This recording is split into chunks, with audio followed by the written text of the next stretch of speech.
Je vous parlais en titre de ce scandale sanitaire lié à la dépakine, un médicament anti-épileptique très efficace. Il n'est pas en cause dans ce dossier. Le problème, c'est qu'il a été prescrit sans précaution à des femmes enceintes. Les autorités de santé annoncent ce matin que 450 enfants sont nés mal formés. Florence Mathieu, Sybille Bromberg et Alexandre Dupont. Loeva n'est pas une petite fille comme les autres, c'est une enfant dépakine, du nom du médicament utilisé par sa mère pendant sa grossesse, un anti-épileptique. Loeva est née avec des malformations osseuses et elle souffre d'importants troubles du développement. Elle a marché qu'à partir de 2 ans.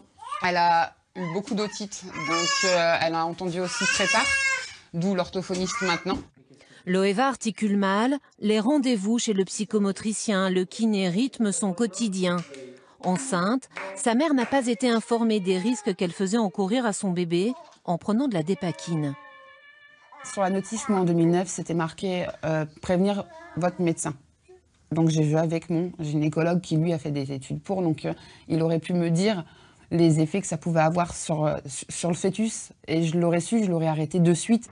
Les médecins et les autorités sanitaires étaient pourtant informés des risques. Ils n'ont pas correctement prévenu les patientes. Un manque de réactivité que pointe aujourd'hui l'enquête diligentée par le ministère de la Santé.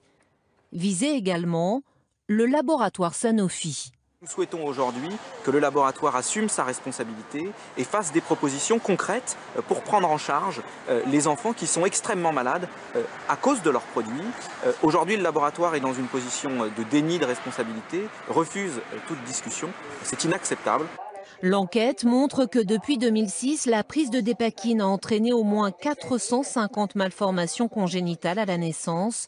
Selon les associations, il pourrait y avoir 30 000 victimes depuis la mise sur le marché du médicament il y a 50 ans.